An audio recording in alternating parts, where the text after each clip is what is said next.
Praise the Lord. Greetings to you once again in the name of Yeshua the Messiah and also through the agape love of Messiah. We welcome you to this YouTube channel for the first day of the week, Manna. Last week we have seen, as we are for the past 2 weeks, we are still on the 10th month, Tebet, and we have been studying on the subject Temple Besieged. Today we will go to the third part, Tebet, Temple Besieged, 10th month, Esther chapter 2 verse 16. Today we will see part 3. That will be the final part, and we are also in the entered into the 11th month, and we shall see next time about the 11th month.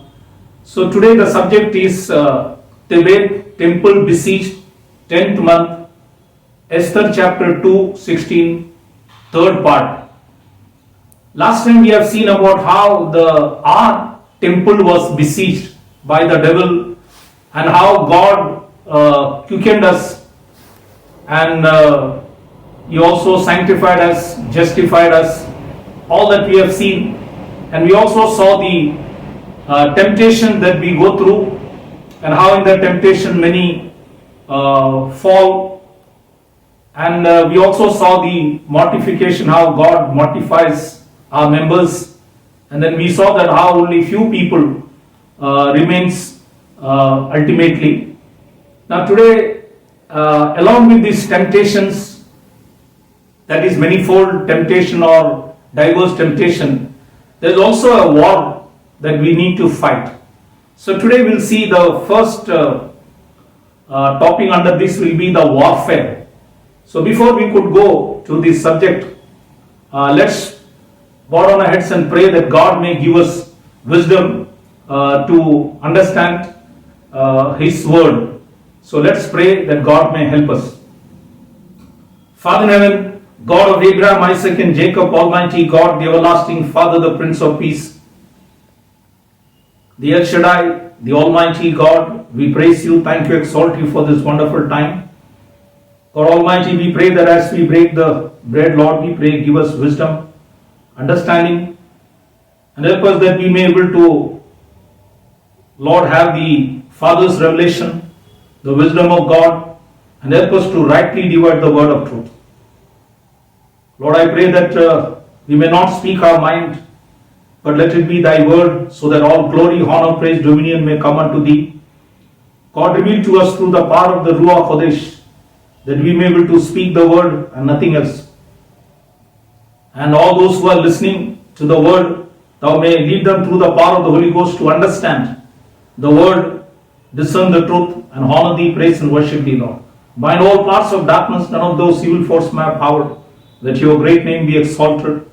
We thank you for this time. Commit everything to the hand. In Jesus Christ's loving name we ask. Amen. So as we start this subject, today God has removed us from this condition that we were in, like how the devil besieged us, and how God quickened us and put us under temptations, trials. And as we go through that, we also have a warfare to fight. So today we'll see about that warfare. The one of the subjects will be warfare. Now, in the Old Testament, there were few wars. I just want to explain to you. The war in the Old Testament, 3 examples that I want to give you. One is in 2 Samuel chapter 3 verse 1 says, now there was a long war between the house of Saul and the house of David.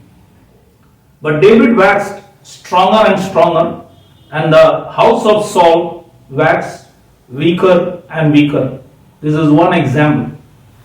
Second example is 1 King chapter 14 verse 30 says, And there was war between Rehoboam and Jeroboam all their days.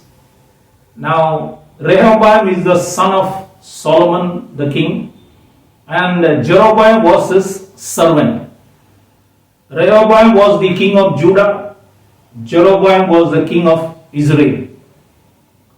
The third example, 1 King chapter 15 verse 32 says, there was war between Asa, who was the king of Judah, and Baasha, the king of Israel, all their days.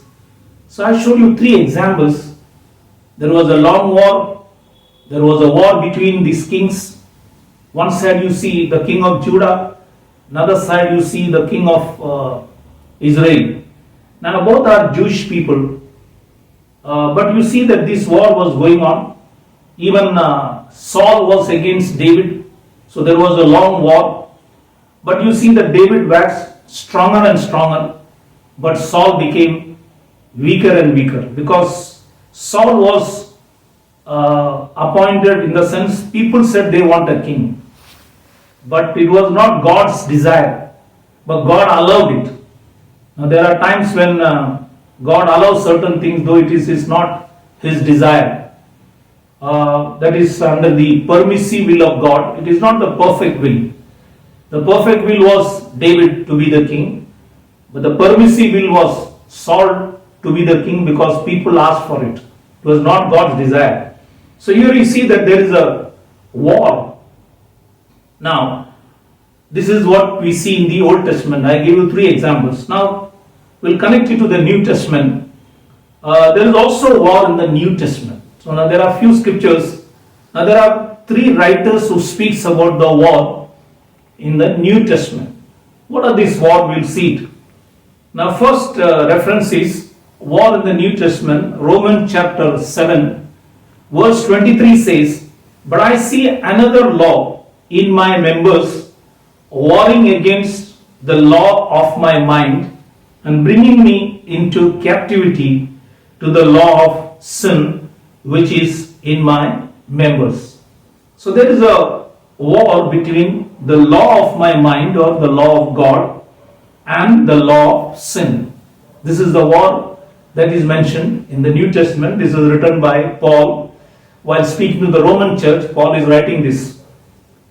The second writer was James, who writes in James chapter 4 verse 1 says, from whence cometh wars? The word wars in Greek, it is called polymos. Polymos means battle or warfare. Now he says, from whence cometh wars and fightings among you? Come they not hence even of your lust that war in your members? So this is the second writer, James, also writing about the wars between the flesh, all the lust that is there. That is James speaking. The third writer was Apostle Peter, and Peter writes in 1 Peter chapter 2:11. He says, dearly beloved, I beseech you as strangers and pilgrims, abstain from fleshly lust which war against the soul. Now this is the third writer writing about the war between the flesh and the spirit. So there is a war against the soul, that is the spirit. So these three writers have written about the war, and we have seen also three examples in the Old Testament, the war that was going on there. Now further, we'll also read some scriptures to understand what is this war. In Galatians chapter 5 verse 17 says, for the flesh lusteth against the spirit, and the spirit against the flesh, and these are contrary the one to the other, so that you cannot do the things that you would. Now this is the war that we have, that is between flesh and the spirit. There is always a war. The war that you see in the Old Testament, that you see that, because you see, I gave you the example, the war between David and Saul. Saul was carnal or natural, David was spiritual. So that's why the war there. You see that Rehoboam was spiritual, Jeroboam was carnal. One is spirit filled, one is devil filled. You again see that the war between Asa and king of Israel, Baasha. Now King Asa was the king of Judah. He was spiritual, but you see Baasha was carnal.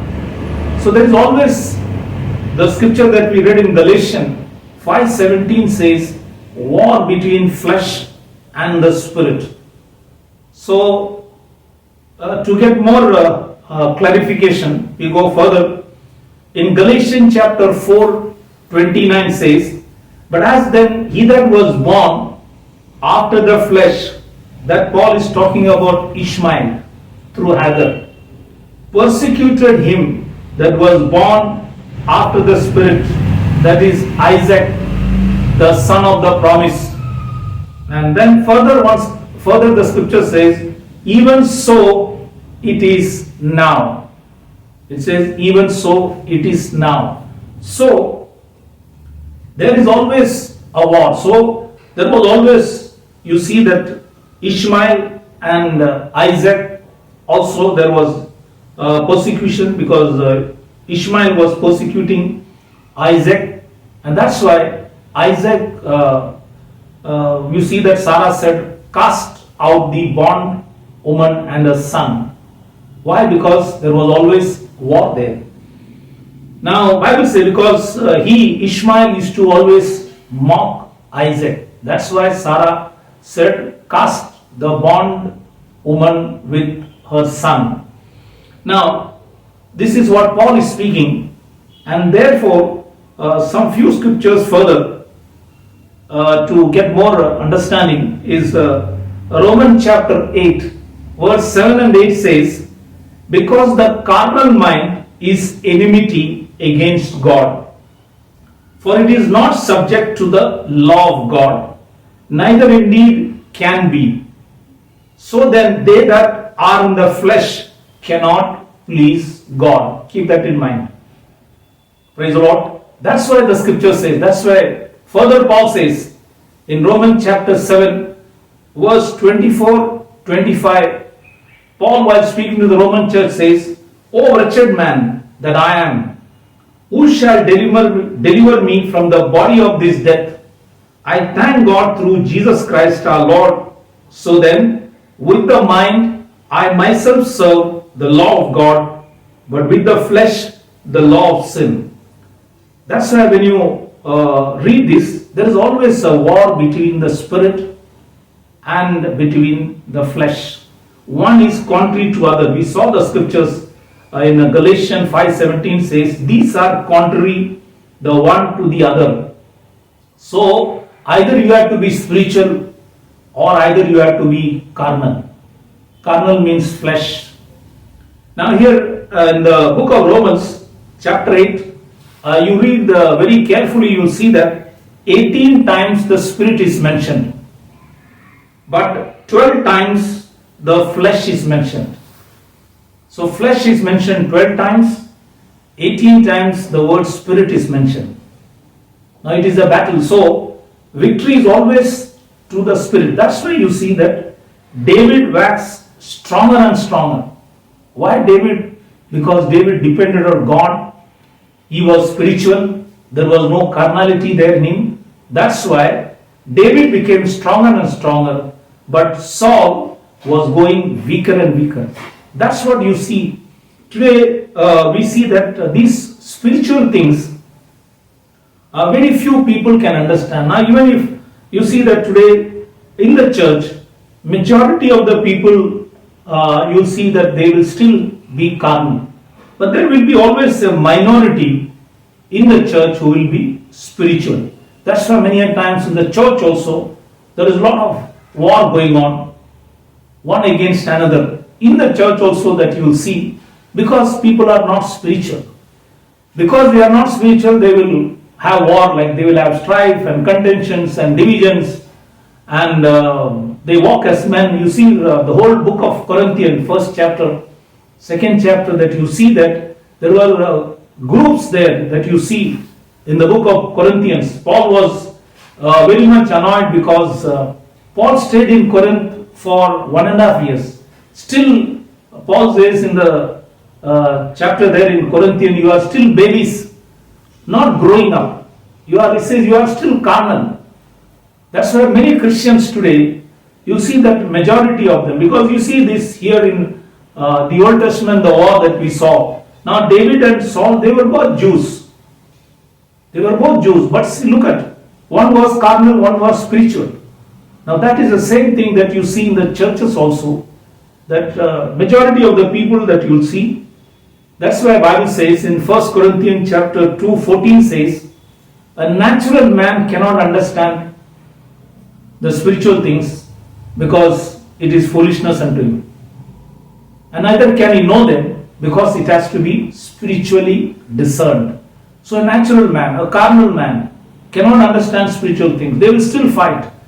There will be contentions. There will be war. These are all war between flesh. Many a times you see that even in our own life, sometimes you see that the war every day, we have to fight a war, a battle. Then many a time the spirit will tell you, read the Bible, but the flesh will tell you, don't read it.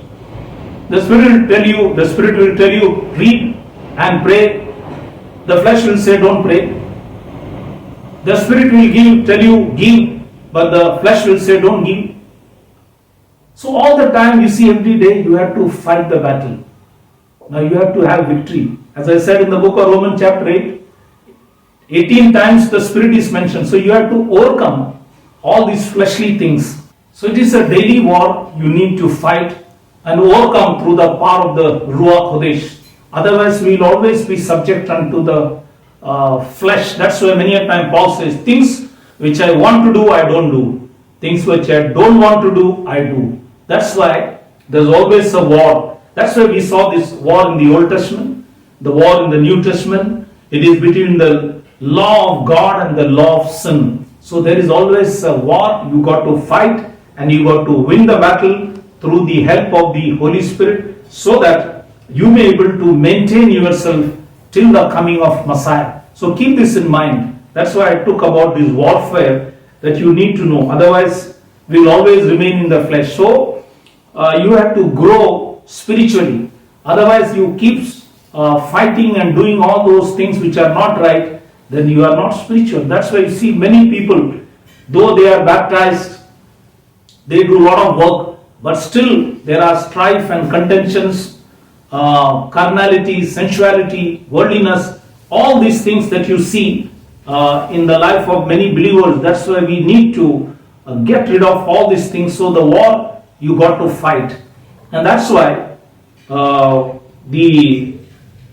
further as we go, we'll see that there Paul is telling Timothy, war a good warfare. Another subject, war a good warfare. Now regarding this, Paul is instructing Timothy. So when we read 1 Timothy chapter 1 verse 18 to 20 says, that thou by them mightest war a good warfare, holding faith and of a good conscience, which some having put away concerning faith have made shipwreck. Now the word shipwreck in the Greek, it is called navagio. Navagio means suffer or to break. Shipwreck means breaking. Of whom is Hymenaeus and Alexander. There are two preachers, Hymenaeus and Alexander, whom I have delivered unto Satan, that they may learn not to blaspheme. The word blaspheme, that means to defame somebody, speak evil of somebody. So this is also in the church, you will see all these things are going on. That's why we need to come out of it. The moment you see somebody is doing this, then you know that they are not spiritual, they are carnal. If they are fighting, if there are contentions, if there are carnalities, sensuality, worldliness, then you know that they are not spiritual. You read the Corinthians, you see that.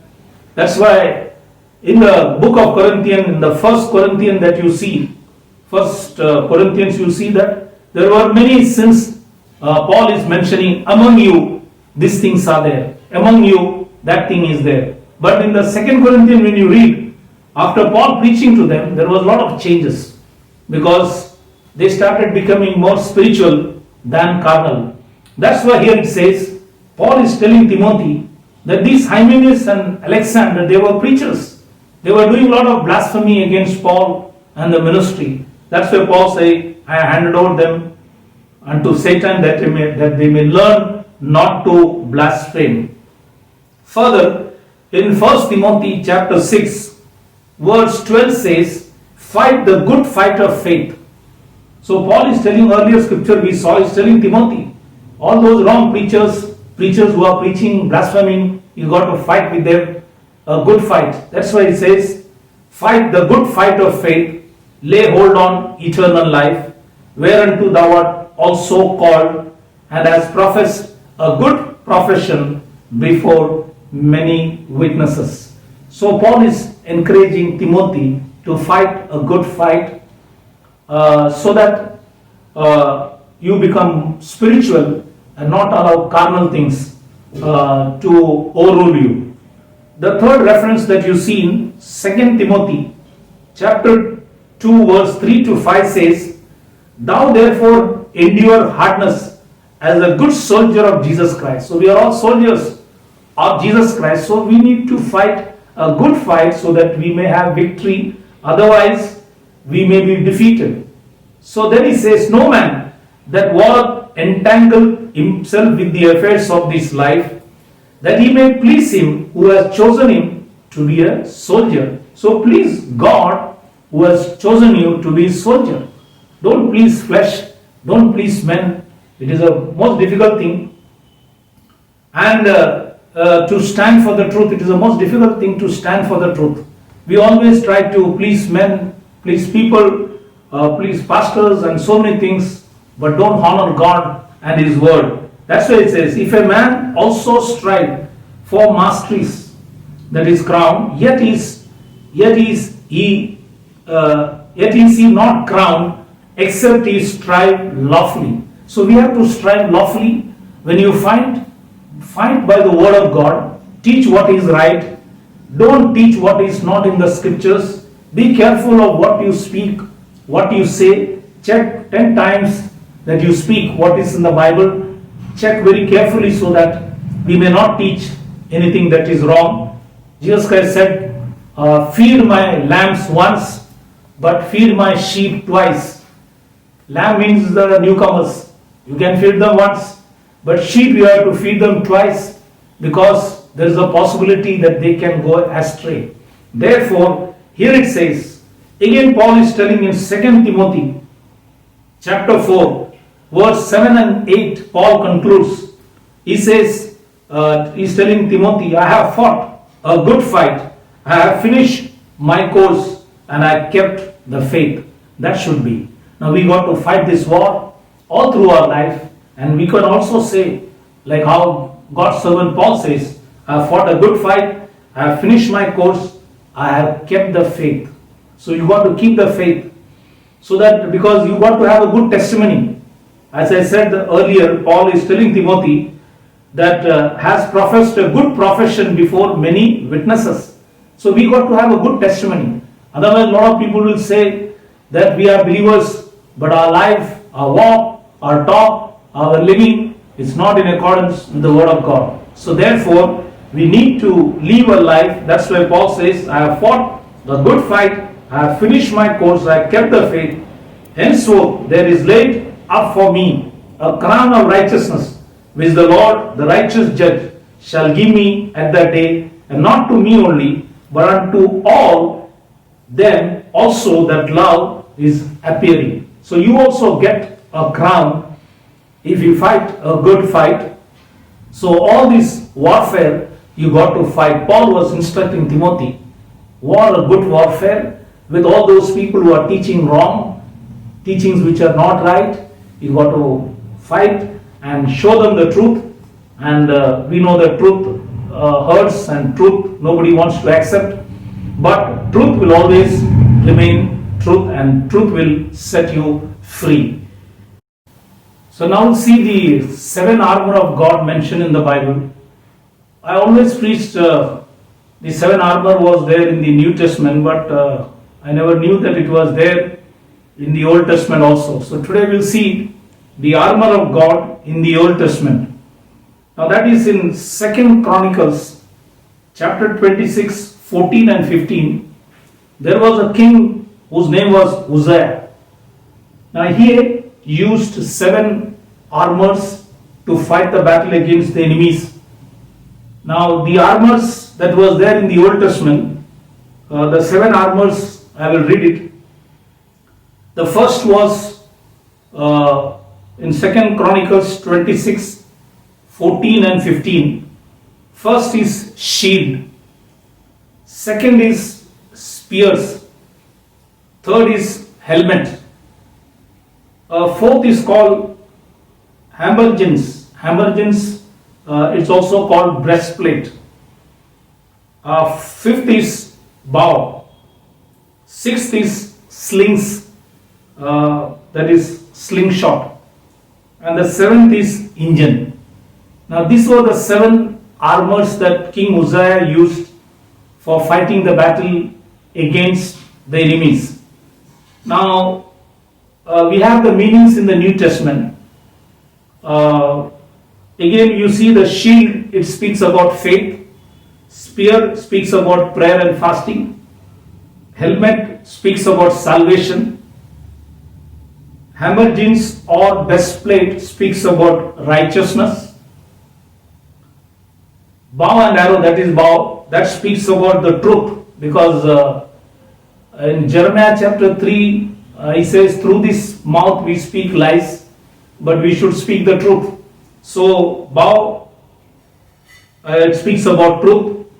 The slingshot, now to make you realize that when David fought against Goliath, that time David in 1 Samuel 17:40 says, he took 5 stones out of the brooks. So out of the brooks he took 5 stones, and with 1 stone, the slingshot, he killed Goliath, the champion of the Philistine. Now that slingshot, the 5 stones speaks about the word of God. That is the first 5 books of Moses. The 5 stones speaks about the first 5 books of Moses. That is again the word of God. Now engines, it's like warlike mission that was also used first time in the Bible by King Uzziah. Before it was not used. King Uzziah was the first one to use. That's why his fame went abroad. And it is like a warlike mission. Now you can take that as spiritually, it speaks about peace, because this engine is used to attack. With that they will send the bow and arrow, attack the enemies. Now spiritually you can take it as peace. Now in the New Testament also there are 7 armor of God, which Paul speaking to the Ephesian church. Now Paul had been to the prison many a times. So while going to the prison he saw the Roman soldiers standing with the old armor of God, and with the scriptures in the Old Testament, because these apostles were reading the Old Testament. So with the knowledge of the Old Testament and the revelation that God gave to Paul, looking at this Roman soldier, Paul is writing in Ephesians chapter 6, 13 to 18, when you read it, there are 7 armors. The first one is loins girt, that is truth. Second is breastplate, which is righteousness. Third is feet shod, that is the gospel of peace. Fourth is shield, which is faith. Fifth is helmet, which is salvation. Sixth is sword, which is the word of God. Now the beautiful part is the 7th instrument is not mentioned, but the meaning of that instrument is mentioned, that is prayer and fasting, because prayer includes fasting also. Now the instrument is not mentioned. So God says through the Old Testament, through the Bible, you check it. Now that instrument is spear. So spear speaks about prayer and fasting. So these are the 7 armor of God that we as Christians must wear.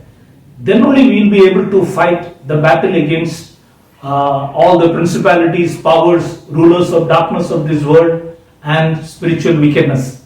So these 7 armor we need to wear. Now if any armor is missing, then the devil will attack us. That's why we should be fully covered with the 7 armor of God, so that the devil may not be able to penetrate your life in some or the other way in your Christian life that you live till the coming of Messiah. Now there are 2 things that you need to be careful is, with wearing all this armor you have to stand, and then you need to quench all the fiery darts of the devil. So you have to stand and quench. The scripture is Ephesians chapter 6 verse 11 says, wiles of the devil. Now the word wiles in Greek it is called methodia. Methodia means all the trickery of the devil or the cunning device of the devil. Now the devil always there to put you down. That's why you have to be covered with this 7 armor of God, that you may not fall back. Now the second thing it said, Ephesians chapter 6:16 says, quench all the fiery darts of the wicked. Quench, the word in Greek, it's called benomi. Benomi means to extinguish or go out.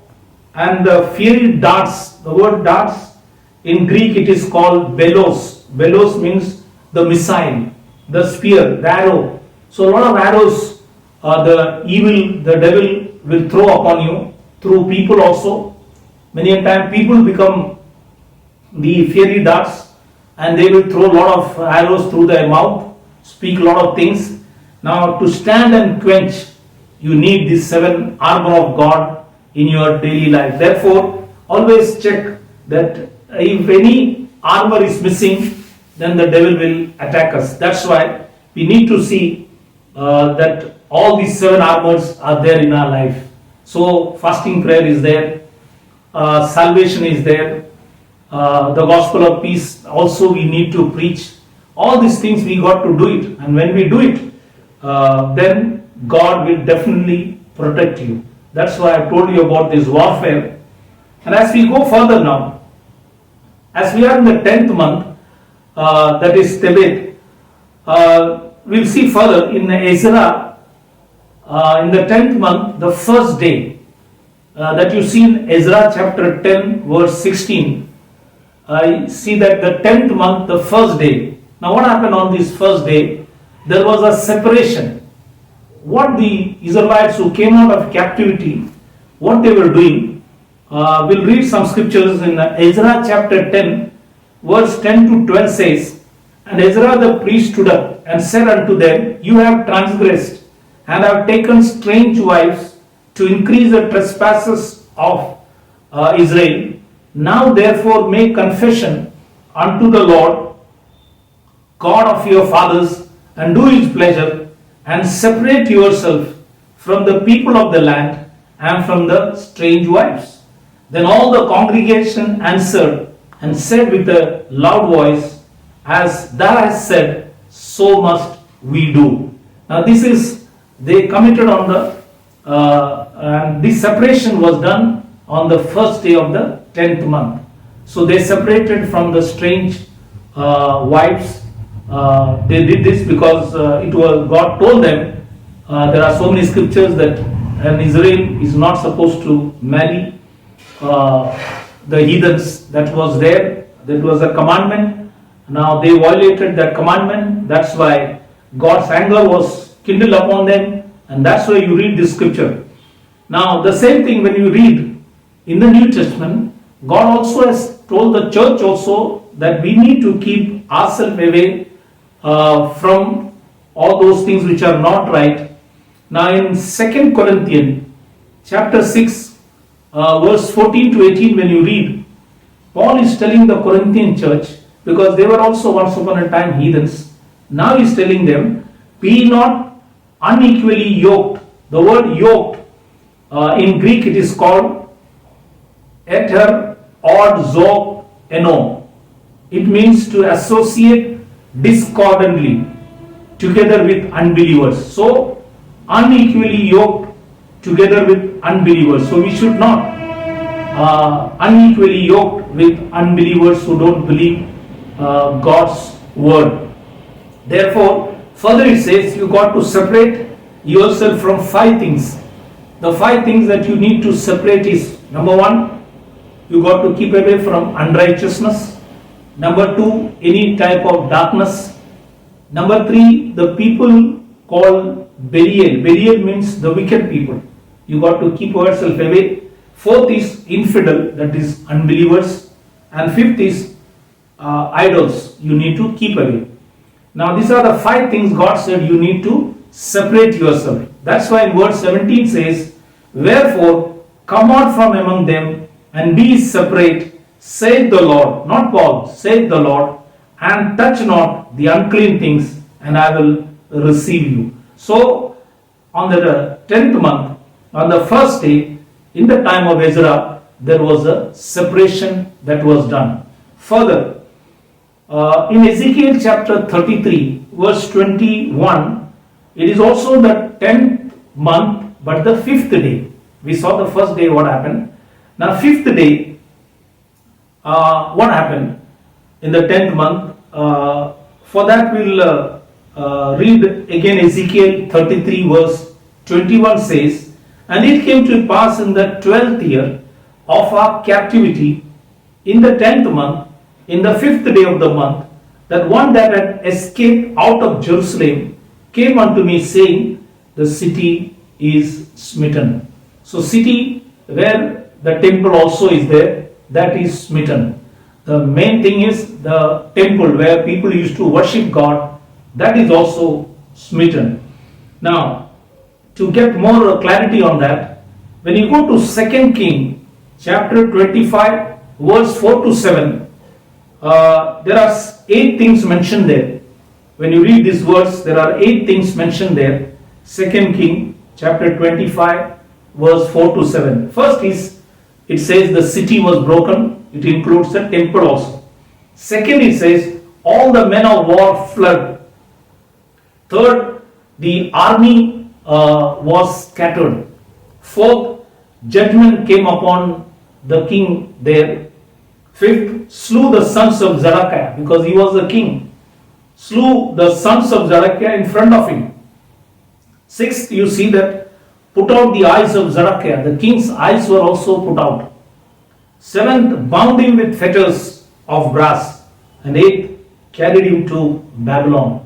So, see the cruelty that King Nebuchadnezzar did upon Israel because they refused to accept God's word. So the temple was broken, and you see the conditions there. Why? That's why today we need to be careful that God is teaching us through this 10th month, the 5th day, what has happened there to the temple, it can also happen to you and to me. That's why we need to be careful.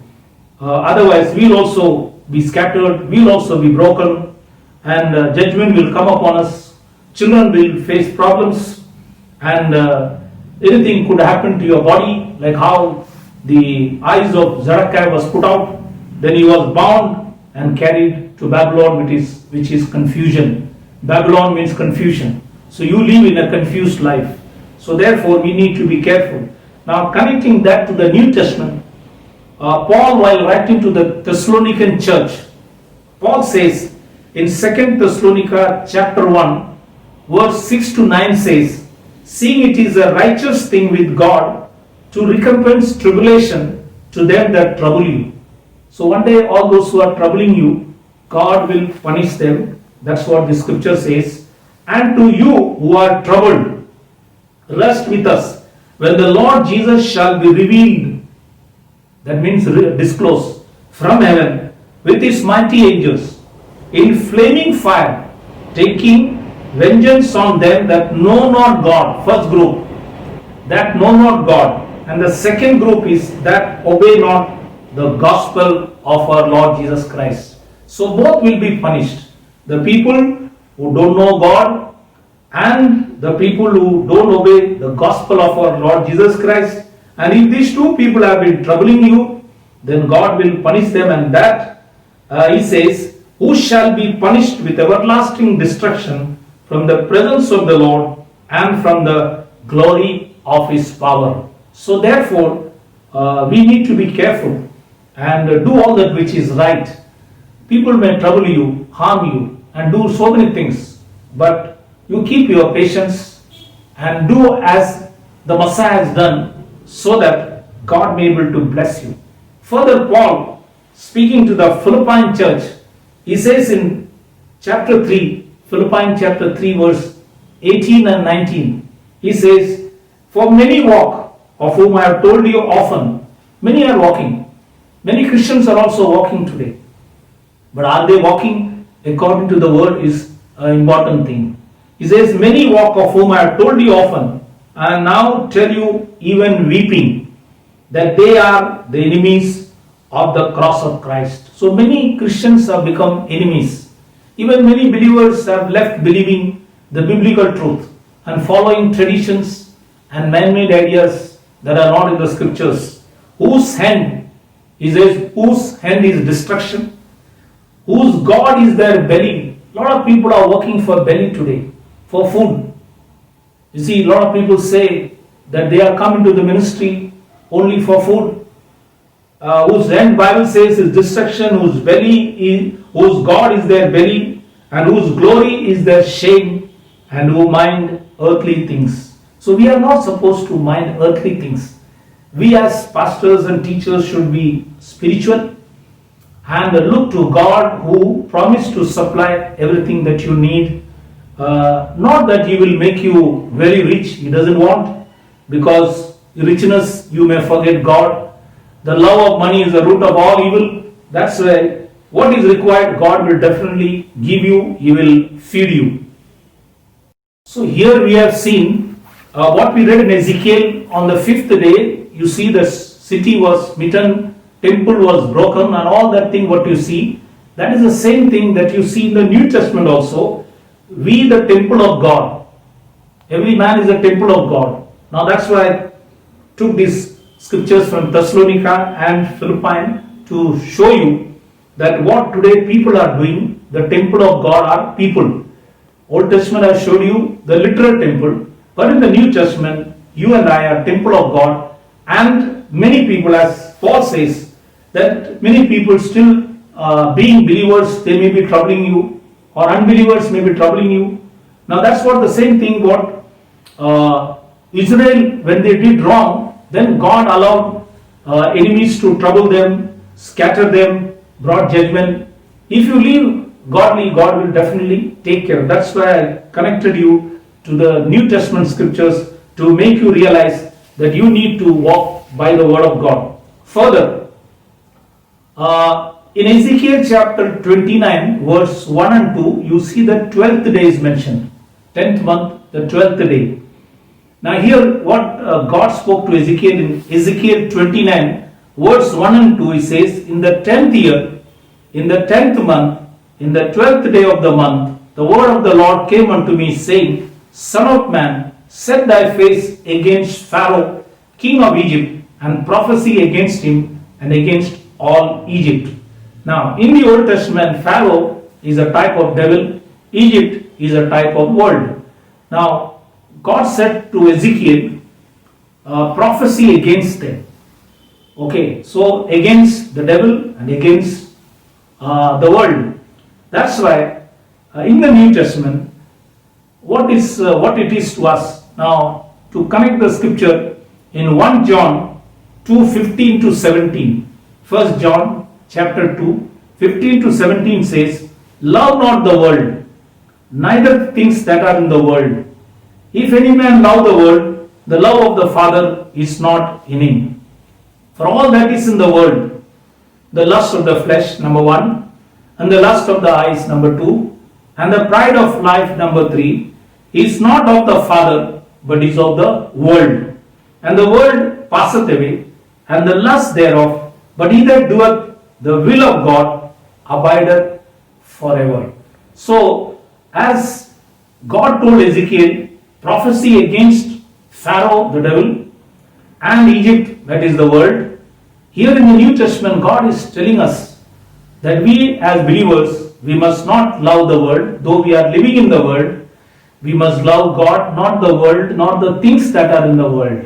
That's why we need to be careful. Otherwise, Bible says, because if you love the world, then that is enmity with God. That's why we need to keep ourselves. So through this Old Testament, God is also teaching us that in the 12th day that Ezekiel was told to prophesy against Pharaoh and Egypt, God is also telling us that we must keep ourselves away from the world and all the worldly things.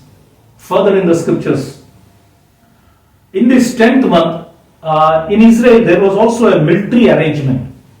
That means every month 24,000 soldiers protect the city of Jerusalem and the temple.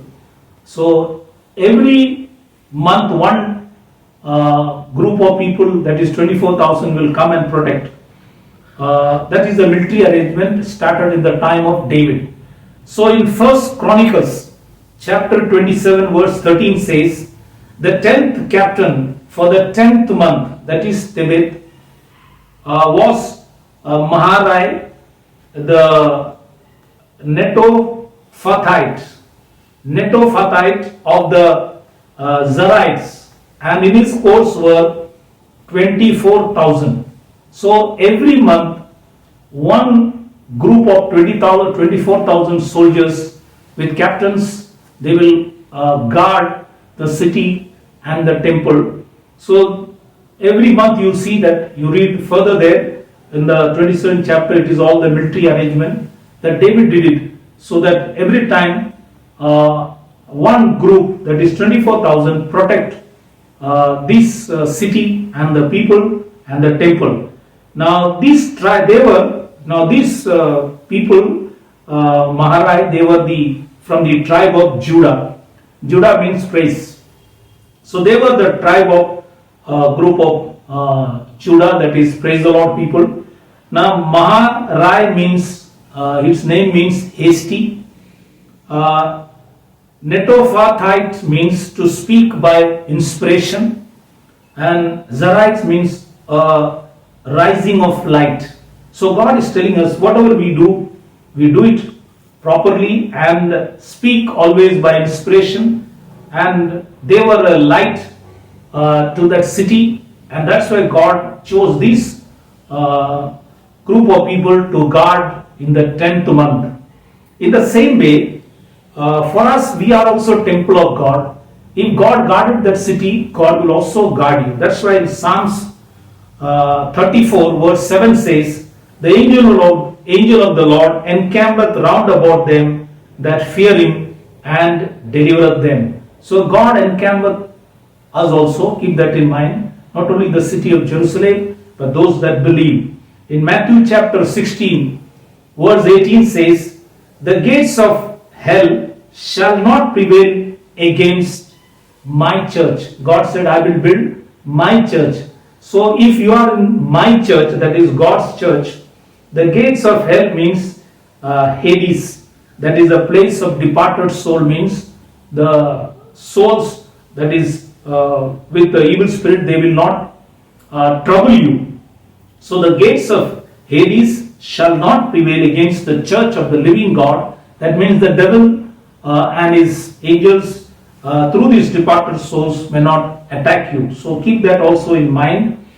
Then further, Paul, while speaking to the Corinthian church, in 2 Corinthians chapter 1 verse 10 says, who delivered us, that is the past, from so great a death, and death deliver, that is the present, in whom we trust that he will yet deliver us, that is future. So in the past also he has delivered us.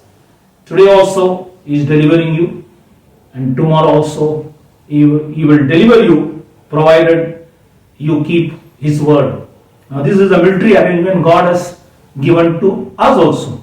Not only the 24,000 people who are guarding Jerusalem and the temple in the Old Testament, is also guarding you and me, and is our deliverer, and he encampeth round about them that fear him all the days of our life. And when we gather together in the church, which is God said, my church, then God says, the gates of hell, that is Hades, shall not prevail against the church. So that's why God takes care of his people through all the scriptures. That's why all that we need to do, God said all the time in the Bible, sin not. If you sin not, then God is duty bound to take care of you and protect you the time that God has given us on this earth to live, 70 years or 80 years. Finally, in Esther chapter 2:16, that is the Tebet month that we are on the same topic. I said the 10th month. Now what happened here is, when you read the book of Esther, you know that King Ahasuerus, his queen was Vashti, she disobeyed, so she was taken out. Then you see that Esther was accepted. Now in Esther 2:17 says, and the king loved Esther. Now that word is very important. Now comparing that to the New Testament, Paul is writing a mystery between Christ and church. So while writing this mystery, Paul is telling in Ephesians chapter 5:25, Christ also loved the church. Now it doesn't mean that church becomes the bride. Nowhere in the Bible has said that church is the bride. Church is always the body of Christ. Keep that in mind. We are the bones. Israel is the bone. So keep that in mind. The second thing that you see here is Esther 2:17 also says, she, that is Esther, obtained grace and favor. The word favor in Hebrew it is called Kesed. Kesed means kindness. Kesed means kindness. So she obtained grace and kindness in his sight. Now in the New Testament, to the Ephesian church, Ephesians chapter 2:7, Paul is telling them that in the ages to come, he might show the exceeding riches of his grace in his kindness toward us through Christ Jesus. So, first we saw that the king loved Esther, that's why Christ loved the church. Here, as she obtained grace and mercy, grace and favor, you see that the church is also God showing his grace and his kindness towards the church. And finally, you see that in Esther 2:17 it says that the king set the royal crown upon Esther's head. So there was a royal crown. Now that's what Paul is telling in 2 Timothy chapter 4 verse 8 says, henceforth there is laid up for me a crown of righteousness, where the Lord, the righteous judge, shall give me at that day, and not to me only, but unto all them also that love is appearing. So it is not only to him, but to all those who believe. So you also get a crown. The church and the believers will also get a crown. So here we are finishing the third part of this message, Tebet, temple besieged, 10th month. We are winding up the third part, and that is the final part. And next week we'll go to the 11th month. What is the message for us? We'll see next time. So today I've showed you about the warfare in the Bible, how I showed you the war that was there in the Old Testament, and how in the New Testament it is a war between spirit and flesh, and it is on a daily basis. Now we need to overcome and war a good warfare, and we need to wear the 7 armor of God so that we may be able to withstand all the wiles of the devil, all the fiery darts of the wicked, all the adversaries. We may be able to fight a good fight so that we may be able to stand strong till the coming of Messiah. So therefore, God may bless you through this word, that you may study, understand, and whatever wrongs are there and whatever armor is not there, try to wear it, do it, and fight a good warfare so that we may not fall like Israel. That you see that through temptations and through warfare, many Israel fell down, many died in the warfare, but we may stand strong in these last days, because days are bad, things are going to be day by day, days of sorrows are increasing. Therefore, as we see this pestilence and so many things has come, so that it may give you a wake-up call to always remember and pray and repent for all your sins. That's why Acts chapter 3:19 says, repent. And he says, repent and be converted, that your sins may be blotted out, that the times of refreshing may come from thy presence. So that is, we need to repent on a daily basis and ask for God's revival, that God may bring a revival and all the remaining Gentiles who need to know Him may be saved. So before we could wind up, let's pray for all the people who are in troubles, anxieties, worries and tensions. We may pray all those who are sick, that God may heal them and bless them through the hearing of God's word. Bible says He sent the word and healed the people. So let's bow down our heads and pray unto the Almighty God. Father in heaven, the God of Abraham, Isaac and Jacob, the Almighty God, the everlasting Father, thank you for the word that you give us to minister. If there is anything which I have spoken which is not right, then God, please forgive me. Have mercy upon us, that we may always speak the truth, honor thee, praise and worship thee all the days of our life, Lord. We in this time, Lord, pray for all those who are sick, who are in troubles, anxieties, tensions, worries, whatever problem they may be going through. God, we pray in the name of Yeshua the Messiah, heal them, supply all their needs, fulfill all their desires, encourage them, that they may stand strong in this time of trials, temptations, in this warfare, that they may be able to fight a good fight of faith and honor thee, praise and worship thee, wearing the whole armor of God, Lord. Have mercy upon each one of them. Keep them by the word. They may always honor thee, praise and worship thee.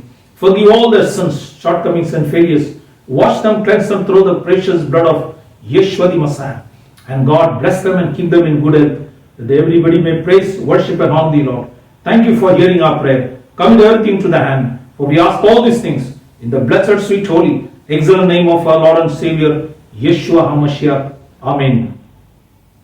So once again, we thank you and praise you for listening to the word and study the scriptures and understand the word and put it in your life.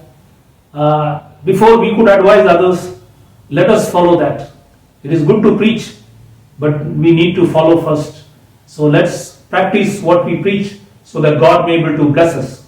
So till we meet again, God be with you, and may the good Lord bless you and keep you strong. Thank you very much. Praise the Lord.